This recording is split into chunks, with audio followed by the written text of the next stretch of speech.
चंद्रमा के पर्वत पर यदि आपको हॉरिजॉन्टल लाइन दिख रही है, इसका मतलब है कि विदेशी धन बहुत अच्छा मिलेगा। ये हमारे चंद्रमा का पर्वत होता है। इस प्रकार की हॉरिजॉन्टल लाइन, ये जो आप लाइन देख रहे हैं, ये सबसे श्रेष्ठ लाइन होती है। लाइन थोड़ी सी तिरछी हो गई है। ये जितनी स्पष्ट बनी रहेगी उतना अच्छे फॉरेन कंट्री से आपको लाभ मिलेगा और फॉरेन कंट्री से वो लक्ष्मी भी प्राप्त होगी। अब यहीं देखिए कि चंद्रमा के पर्वत पर ये जो राहु की रेखा है इस तरह निकल के ये क्रॉस बना रही है। तो यहाँ पे चंद्रमा का पावर बहुत कम हो गया है। अब इसका एनालिसिस ये होगा कि फॉरेन कंट्री के इनको काम तो मिलेंगे, लेकिन उसमें भी संघर्ष बहुत सारा रहेगा। दूसरा, ये जो लक लाइन है इनकी चंद्रमा पे से निकली है, ये भी इंगित करती है, ये अगर शनि पर्वत तक पहुंच जाए तो सबसे अच्छा है, लेकिन चंद्रमा से जब भी निकलेगी तो अपना होम प्लेस छोड़कर दूर जाना पड़ेगा, जो इनके जीवन में हो चुका है। तो चंद्रमा इनको बहुत अच्छा पावर दे रहे हैं, लेकिन चंद्रमा यहाँ पर मुसीबत में है। थोड़ा सा हम और स्पष्ट करेंगे, ये जो क्रॉस बन जाता है तो ये गड़बड़ होता है। जब भी शनि वक्री दिखेंगे आपको इस प्रकार की लाइन, तो ये चंद्रमा को सबसे पहले ख़राब कर देते हैं। इनके हाथ में चंद्रमा बहुत शक्तिशाली बने हैं, तो इनको वो दोष बचाना चाहिए, चंद्रमा को अच्छा करना चाहिए। यहाँ पे राहु भगवान ने गड़बड़ कर ही दिया है, ऊपर शनि भगवान का वक्री हो जाना, तो चंद्रमा को ये क्षति पहुँचा रहा है। फॉरेन कंट्री के काम मिलेंगे, लेकिन अब उसमें भी संघर्ष रहेगा। यहाँ पर देखिए केतु का पर्वत ये होता है, और केतु के पर्वत से बहुत गौर से देखिए, इस प्रकार का ये जो लाइन का पैटर्न बन रहा है आइलैंड लेके, तो यहाँ पे केतु और चंद्रमा इसका कंजंक्शन हो रहा है। तो इससे हमें बचना चाहिए। चंद्रमा की शक्ति लगातार शनि, राहु और केतु ये कम करते जा रहे हैं। तो फॉरेन कंट्री में पहुंचकर फॉरेन लक्ष्मी प्राप्त कर कर भी इनको बहुत सारी समस्याएं जीवन में रहने वाली है। इनकी लक लाइन चंद्रमा पे से निकली है और बीच में जाके ये ख़राब हो जाती है, यहाँ पे टूट गई है, फिर से चलती है और आगे बढ़ती है। तो इसको हम थोड़ा सा गौर से देखें। जब यहाँ तक आती है माइंड लाइन तक, तो हम इसको 35 वर्ष मानते हैं। तो 35 वर्ष तक तो इनकी लक लाइन ठीक चल रही है, लेकिन यहाँ पर ये गड़बड़ हो रही है, यहाँ पे टूट रही है, और यहीं पे एक राहु की रेखा ने भी इसे काट दिया है। तो संघर्ष इसीलिए इनके जीवन में आ रहा है। ये लाइन आगे बढ़ती है, फिर ये आइलैंड ले लेती है, और ये शनि पर्वत तक भी आराम से पहुँच रही है। लेकिन जब आइलैंड लेके ये लाइन चलती है तो इसका पावर, लक, ये कम हो जाता है। शनि पर्वत पर देखें तो सीधी खड़ी लाइन, इनके हाथ कभी खाली नहीं रहने वाला है। इस प्रकार की लाइन जो आप छोटी लाइनें देख रहे हैं, जो हार्ड लाइन को काट कर आगे बढ़ रही है, ये अच्छे इन्वेस्टमेंट से भी धन देती है। तो ये लाइनें भी अच्छी हैं, लेकिन शनि पर्वत जब भी इस प्रकार वक्री होगा तो ये बहुत सारा गड़बड़ करता है। हमें पारिवारिक संघर्ष देता है, आर्थिक संघर्ष देता है, परिवार का जो सामंजस्य है, जो हमारी सेक्स लाइफ है, विवाह का जो दाम्पत्य का सुख है, उसमें भी कमी करता है। अब कमी इनको ज़्यादा हो जाएगी, क्योंकि ये वक्री लाइन आगे बढ़ते हुए सूर्य पर्वत तक पहुंच गई है। यहाँ पे राहु की रेखाएं भी हैं जो सूर्य पर्वत पे चढ़ चुकी हैं। तो ये दिक्कत होती है। जब भी राहु की रेखाएं इस प्रकार निकलें मंगल के पर्वत से, और अगर ये यहाँ पे आके ख़त्म हो रही है, थोड़ा सा गौर करिए, ये जो क्षेत्र है इसे हम इंद्र क्षेत्र कहते हैं, इसे हम राहु का क्षेत्र कहते हैं। ये राहु का क्षेत्र, ऊपर इंद्र क्षेत्र में भी लाइन जब पहुंचकर रुक जाती है तो ये विवाह में बहुत सारा ये संकट देती है। थोड़ा सा मैं इसे और स्पष्ट करूँगा। अगर हम विवाह के लिए तीसरा मणिबंध देख रहे हैं तो वो इनका डेवलप नहीं है। विवाह की रेखा भी अगर हम देखें तो यहाँ पर बहुत बहुत छोटी रेखाएं हैं, आइलैंड लेकर बैठी हुई है। कम से कम ये इतनी बड़ी होना चाहिए। बुध का पर्वत इनका बहुत अच्छा काम कर रहा है, ब्रेन से ये तगड़े रहेंगे। इनकी जो वाणी है उसमें बहुत अच्छा पावर रहेगा। ये लाइन व्यक्ति को लगातार अच्छे भाव देती है। व्यक्ति वाणी की शक्ति से अपने जीवन स्तर को ऊंचा करता है। तो एक बात यहाँ डिटेक्ट हो गई कि यहाँ केतु और चंद्रमा पे इनको काम करना है।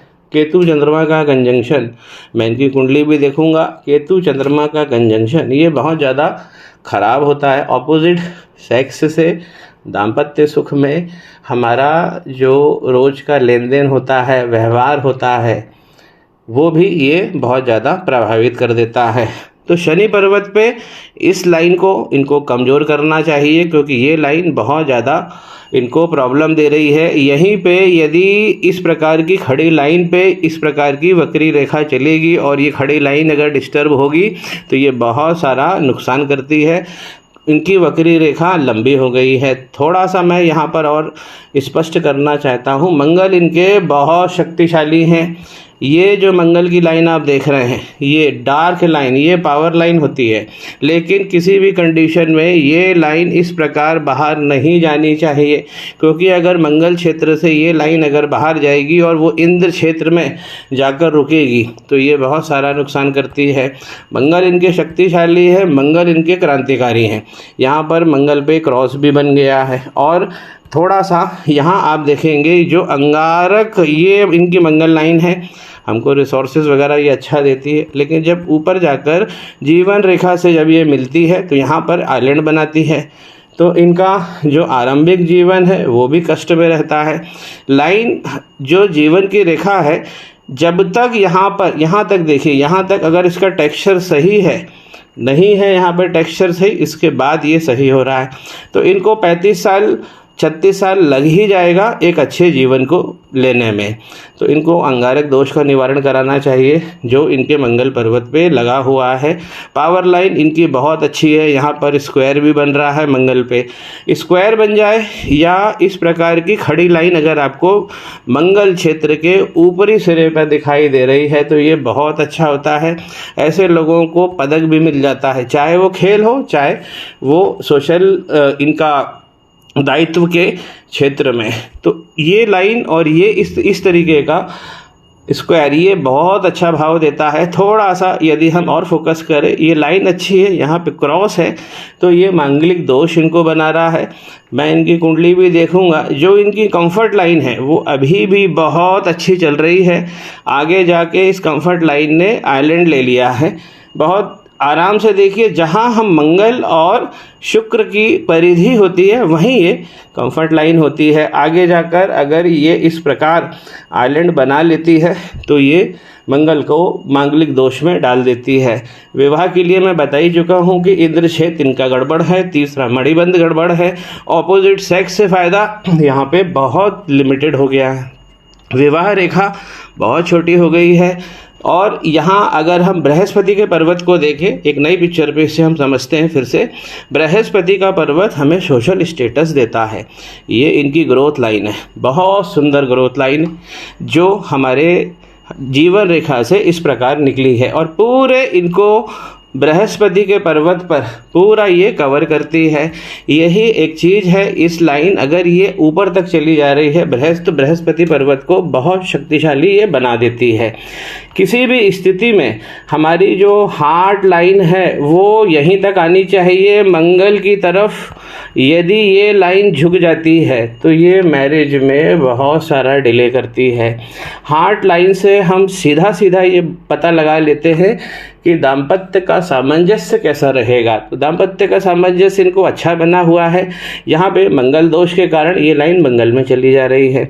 बृहस्पति के पर्वत पर भी यहाँ पर स्क्वायर के फॉर्मेशन हो रहे हैं। तो अगर बृहस्पति पर स्क्वायर के फॉर्मेशन होते हैं तो ये 1.25 लाख दोषों को ख़त्म कर देता है। बृहस्पति इनके बहुत अच्छे हैं, लेकिन जो ये लाइन निकली है राहु के क्षेत्र से इसको ख़राब कर रही है बृहस्पति को। तो सबसे ज़्यादा यहाँ पे सूर्य और शनि इनकी जो जोड़ी बन गई है, इस लाइन से यहाँ पे प्रॉब्लम है। इनको केतु और चंद्रमा की प्रॉब्लम है, इनको अंगारक दोष की प्रॉब्लम है। इस अंगारक दोष के कारण इस प्रकार अगर राहु की रेखा नीचे भी दिख रही है, ऊपर भी दिख रही है, और राहु क्षेत्र पे ये देखिए यहाँ पर आइलैंड भी बन रहा है, तो ये एक खतरनाक स्थिति है। यही राहु की रेखाएं जो है आगे जाकर मनी के ट्रायंगल को अभी बिगाड़ देंगी। मनी का ट्रायंगल इनका अच्छा बना है। क्यों अच्छा बना है? क्योंकि ये जो लाइनें हैं खड़ी हुई लाइनें शनि पर्वत पर ये इनको बहुत बहुत अच्छा भाव दे रही है। लेकिन मनी के ट्रायंगल को हर हालत में बचाना होता है। अगर लाइन गड़बड़ हो जाती है, 3 लाइनों से ये बनता है हमारी लक लाइन, जो ऑलरेडी गड़बड़ है, ऑलरेडी शनि भगवान राहु और केतु के प्रभाव में है। दूसरा हमारी माइंड लाइन और तीसरा हमारा ये मरकरी लाइन। तो मरकरी लाइन इनकी अच्छी है, थोड़ा सा संघर्ष जरूर आ रहा है, इसके अंदर आइलैंड बन रहा है। लेकिन मरकरी लाइन अगर छोटी सी भी बनी है, चलो ठीक है मान लेते हैं आइलैंड है उसके अंदर, लेकिन ये भाव बहुत अच्छा देती है। तो छोटी सी भी लाइन बनी है, अगर ये मरकरी तक पहुंच जाए तो ये तो बड़े भाग्य ले आती है। आउटर मंगल इनके बहुत अच्छे बने हुए हैं। इस प्रकार की लाइन ये भूस्वामी बनाएगी जरूर और समाज में स्थापित भी करेगी। यहीं देखिए, जो आरंभिक जीवन को तो मैंने टिप्पणी कर ही दी है कि इनका संघर्ष में रहा है, लेकिन माइंड लाइन बहुत अच्छी बनी है और चंद्रमा की तरफ झुक रही है। यहीं से एक और प्रोजेक्शन निकल रहा है। जब इस प्रकार का बाइफर्केशन होता है हमारी माइंड लाइन में, तो व्यक्ति एक स्थापना करता है, जिसे हम कहते हैं ट्रेडमार्क, या बहुत अच्छा बिजनेस, या हम कहें कॉपी राइटिंग से पैसा कमाता है। तो यह ऐसा व्यक्ति व्यावसायिक संस्थान की स्थापना करता है। ये लाइन इनकी बहुत अच्छी है। माइंड लाइन जो पहले गड़बड़ थी, बाद में जाके अच्छी हो रही है, लेकिन हर कीमत पर ये जो राहु की लाइनें इसे काट रही है, हर कीमत पर इसे बचाना चाहिए। अगर हम इनके जीवन की रेखा की बात करें तो जीवन की रेखा केतु पर्वत पर आ रही है। केतु अगर एक बार अच्छे हो जाएंगे तो इनके बहुत सारे काम अच्छे बन जाएंगे। जीवन रेखा अगर केतु पे पहुंच जाती है, देखिए यहाँ पर आइलैंड तो लिया है इसने, या केतु की खराबी मैं पहले ही बता चुका हूँ। तो अगर केतु पर पहुंच जाती है तो एक बात है कि बुढ़ापा बहुत अच्छा रहता है। और लेकिन ये लाइनें बहुत स्पष्ट होनी चाहिए, ये आइलैंड लेकर ना बैठी हों। अगर पहला मणिबंध सुंदर बना है तो व्यक्ति का जो आत्मविश्वास है और जो उनका व्यक्तित्व है ये बहुत शानदार रहने वाला है। दूसरा मणिबंध यदि अच्छा बना है तो करियर में और धन में ये लगातार वृद्धि देता, हाथ कभी खाली नहीं जाएगा। और तीसरा जो मणिबंध है जो गड़बड़ हो गया है केतु चंद्रमा के कारण, अंगारक के कारण, खास ये तीसरा मणिबंध जो है चंद्रमा केतु के कारण गड़बड़ हुआ है और अंगारक के कारण हो रहा। शनि भगवान का वक्री होना भी हमारे दाम्पत्य सुख को कम करता है, लेकिन इतना कम नहीं करता कि वो लाइन ही गायब हो जाए। तो लाइन इनकी 2 कारणों से गायब हो रही है। जो विवाह में सबसे ज़्यादा जो क्षेत्र प्रभावित हो रहा है वो किससे प्रभावित हो रहा है, वो चंद्रमा और केतु है और ये अंगारक दोष है। अब देखिए शुक्र पे अगर हम डायरेक्ट देखें तो हमें पता लगेगा कि भाई इनकी दुल्हन अभी तक अविवाहित है, 35 के हो गए हैं, अच्छे योग के लिए बैठे हैं। तो शुक्र पर्वत बड़ा बना है, शानदार बना है, उठा हुआ बना है, लग्जरी हाथ में रहने वाली है। इस प्रकार की लाइन, ये वर्टिकल लाइन, ये लगातार इनको तरक्की देंगी। थोड़ा सा इसे और समझिए, ये शुक्र का पर्वत इसके बाईं तरफ यानी यहाँ पर ये इस प्रकार के जो आइलैंड बन रहे हैं ये डेंजरस होते हैं, दाम्पत्य सुख को ये बहुत ज़्यादा कम करते हैं। और यहीं देखिए कि इनकी जो जीवन की रेखा है अगर वो केतु की तरफ जाती है तो डेफिनेटली वीनस बड़ा हो जाता है, और अगर वीनस बड़ा हो जाएगा तो स्त्री इनको शानदार मिलने वाली है। यहीं से देखिए एक लाइन और है जो वीनस की तरफ से इनके जीवन रेखा में जुड़ रही है, और जीवन रेखा की जो गति है वो केतु की तरफ जा रही है। तो ये इन लाइनों के पैटर्न के कारण वीनस इनका बहुत बड़ा बन गया है। तो वीनस जब बड़ा बना है तो उसका लाभ उठाइए, अपनी लग्जरीज को एंजॉय करिए। यहाँ ये संतान का पार्ट होता है। यहाँ पर इस प्रकार के लाइन में अगर अच्छे आइलैंड, सुंदर आइलैंड बने हों तो संतान बहुत यशस्वी होती है।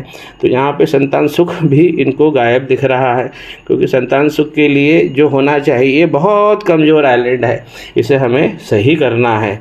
तो ओवरऑल इनके हाथ में एक अच्छे भाग्य के लिए जो ये प्रयासरत है, इनका सूर्य भी अच्छा होना चाहिए। सूर्य पर्वत पर राहु की रेखाएं जब जाएंगी तो विस्तार हमें कम मिलेगा।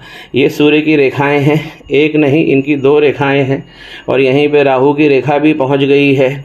तो राहु की रेखा से मुक्त जब राहु और शनि पे हम काम करेंगे तो सूर्य अपने आप अच्छे हो जाएंगे। शनि पर्वत पे बहुत सारा जो अच्छा भाग्य था वो इनका नष्ट हो चुका है।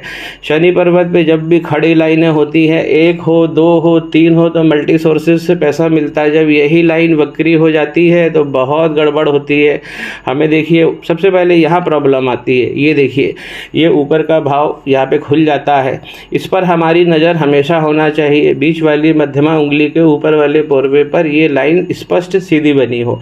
आइलैंड बनेगा तो ये भाव फिर नीचे उतरेगा और इस प्रकार वक्री करेगा। फिर यहाँ पे चंद्रमा फंसेंगे, तीसरा मणिबंध खराब होगा, फिर धन का भी बहुत नुकसान होता है, क्योंकि जो हमारी लाइन है, जो लक लाइन है, वो अगर डैमेज होगी तो सीधा सीधा मनी का ट्रायंगल गड़बड़ करेगी। इसी लाइन अगर ये भाग्य रेखा बीच में से टूट रही है तो चंद्रमा के एकदम हम नीचे जाकर देखेंगे, बिल्कुल नीचे की तरफ, तो देखिए यहाँ पर भी हमको आइलैंड मिल ही जाएगा।